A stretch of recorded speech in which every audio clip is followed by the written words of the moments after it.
aïe, aïe.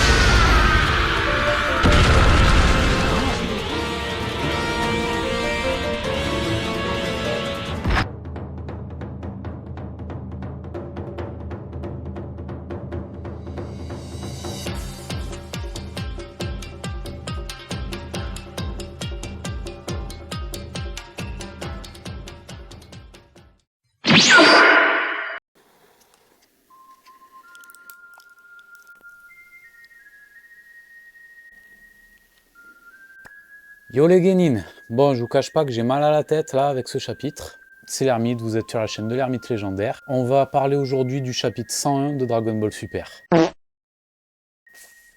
Ouais. Bon, alors comment vous dire que c'est chiant? C'est vraiment... mais c'est nul. C'est nul. C'est... c'est nul. Bon, allez, on attaque sur l'ouverture de ce chapitre avec Carmine et le soldat numéro 15. Il sort de nulle part, celui-là, on s'en bat les couilles en fait, totalement osef. Mais bon voilà, les deux pimpins se sont tirés après l'explosion, ou juste avant. Et ils sont dans une bagnole, en train de discuter au calme, ouais, est-ce qu'on remonte le Red Ribbon ou pas? D'où le fameux pull. En fait, bon, ils disent qu'ils ont les fonds pour remonter l'armée, sauf que, bah, petit problème, Gohan et Piccolo. C'est un obstacle pour eux, un obstacle au retour de l'armée du ruban rouge, et donc pour l'instant, il va falloir patienter. Ni une ni deux, ils tombent sur du grabuge sur la route, et c'est Goten et Trunks en mode Saiyaman X1, X2, donc on s'en bat les couilles en fait, qui sont en train donc d'interpeller des bandits.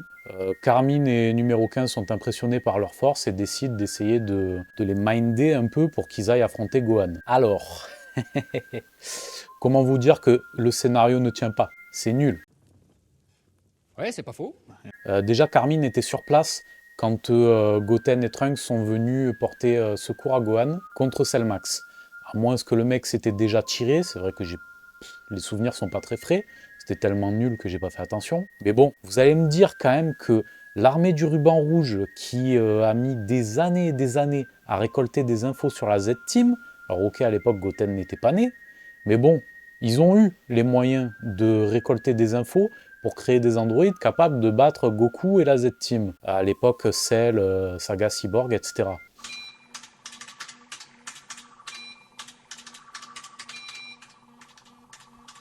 Et on a observé vos faits et gestes pour tout savoir sur vous.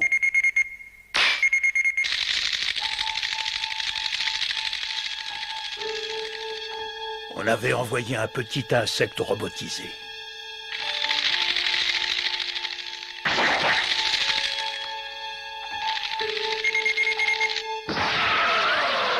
Quand tu t'es battu contre Petit Cœur et Vegeta, on était là.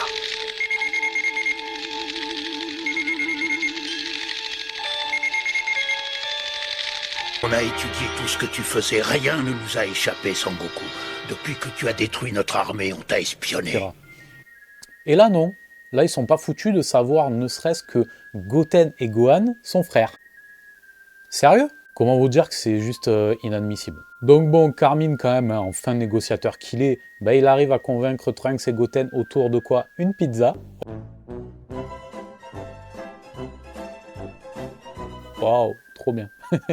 Non mais sans déconner, Toyotaro, je suis sûr il était en train de bouffer quand il était en train de rusher son chapitre. Il s'est dit, ah putain merde, il me reste que 2 jours avant de rendre le chapitre et j'ai toujours pas commencé. Allez, tiens, je vais l'écrire devant ma pizza, et puis j'irai le terminer au chiottes, vu comme le scénario est à chier, ça m'étonnerait pas. Donc voilà, hein, toujours la même excuse, ouais, oh, il y a des vilains là qui veulent asservir le monde, on a besoin de vous.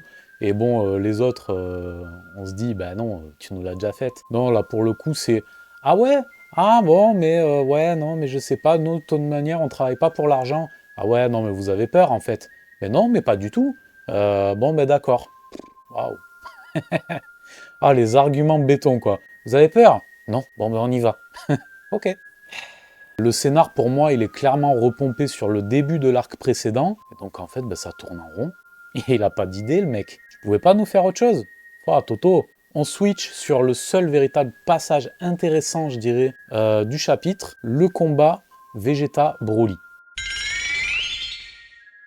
Et en fait, ça, c'était plutôt sympa. Déjà, en termes de dessin, Toyotaro a fait un petit effort, même si, voilà, on est toujours sur du plagiat, hein, il y a certaines cases, il sait pas faire autrement. Dans la chorégraphie des combats, alors il y a eu un passage ou deux qui sont sympas, notamment un passage où Vegeta se téléporte au-dessus de Broly et où il le latte à coups de tatane.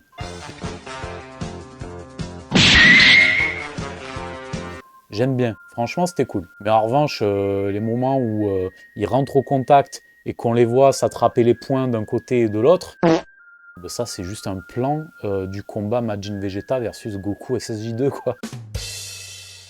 Il reprend sans arrêt des planches, il va te dire que c'est un hommage, mais en fait, ben non, c'est juste le gars il se dit, bon alors, ben, qu'est-ce que je pourrais prendre qui fasse pas trop flag? Mon gars, tout fait flag. C'est Toriyama qui l'a dessiné, donc c'est forcément culte. Donc tout est flag. Donc voilà, clin d'œil, mon cul. Comment vous dire, ouais, ce passage était sympa, dans le sens où Vegeta inculque des valeurs Saiyan à Broly.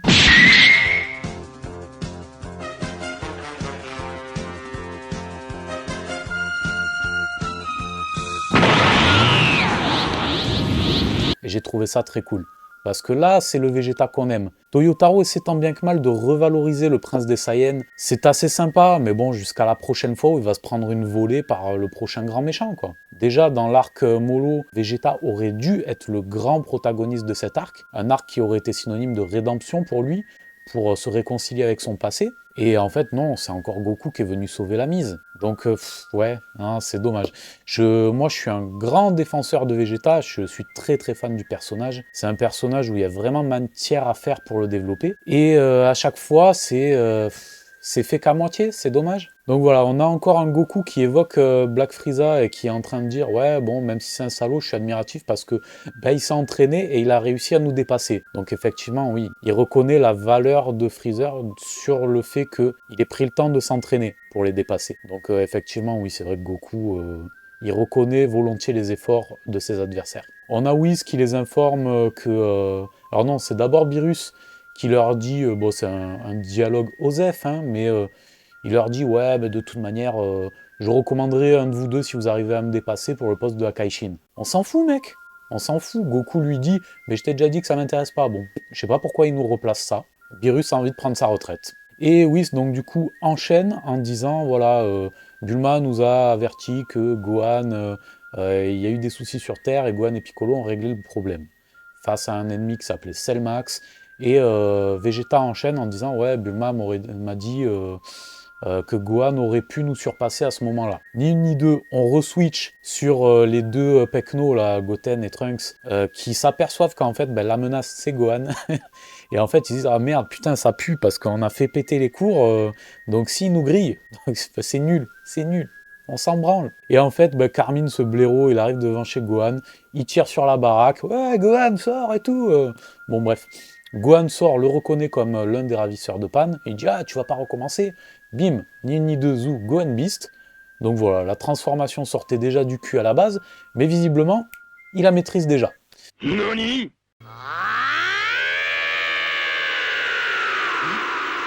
Donc, faut rappeler quand même que Goku et Vegeta, ils ont mis du temps à maîtriser parfaitement, ne serait-ce que le SSJ.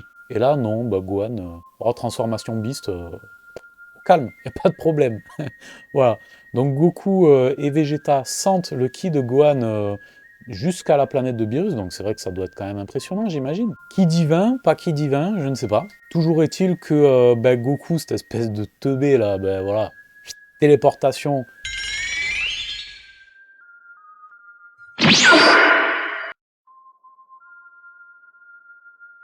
Eh salut fiston, ça faisait longtemps? Bon, traduction. Eh fiston, j'ai senti ta puissance. Ça te dirait qu'on voit qui est la plus grosse? Voilà. Je vous annonce, hein, on va avoir droit à du fanservice. Goku va avoir envie de tester son fiston, c'est sûr. En père exemplaire qu'il est, il va avoir envie de le rouster. Voilà. Le mec, il est jamais là et il est là que quand il a une opportunité de dérouiller son fils. C'est pas fou ça? Le père de l'année. Allez. Nickel. Donc voilà, en conclusion, bah, une fois encore, on n'a pas grand chose à se mettre sous la dent, hein. On attend tout ce temps pour ça. Il y a plus de la moitié du chapitre qui est inutile. Le découpage et le scénario sont toujours aussi faibles. Vous enlevez des cases 3-4 par planche et ça fonctionne encore mieux. Donc c'est Toyotaro dans toute sa splendeur. C'est nul! Il fait un petit effort depuis le chapitre 100 sur certaines planches, notamment au niveau des combats. Je pense au combat Goku Vegeta qui était assez stylé en soi, enfin au moins dans les dessins, dans l'écriture beaucoup moins. Le combat face à Broly est plutôt cool, j'ai bien aimé. Et notamment, on voit un Broly qui se retient. Il fait des progrès, ça se sent. Whis le dit lui-même, hein, Broly a quand même changé. Il a du self-control désormais, mais Vegeta lui a dit il faut que tu acceptes ta colère. Ta colère fait partie de toi. C'est la force des Saiyans. C'est ce qui nous rend forts. Donc apprends à la maîtriser. Et Broly lui dit je sais pas comment faire moi. Et Vegeta lui dit il faut que tu trouves. Super conseil. Voilà, c'est vraiment le seul point positif du chapitre. Hein, les échanges Vegeta-Broly, que ce soit dans le combat ou dans les conseils qu'il essaie d'inculquer à Broly, les valeurs qu'il essaie de lui transmettre. Vegeta en garant de l'esprit Saiyan. Voilà, c'est comme ça qu'on l'aime de toute façon. Voilà les Genin, c'était court, mais en même temps pas grand chose à raconter, et je vous garantis que j'ai brodé. Je compte sur vous, abonnez-vous, likez, partagez, les petits pouces en l'air, et je vous dis à la prochaine. Ciao.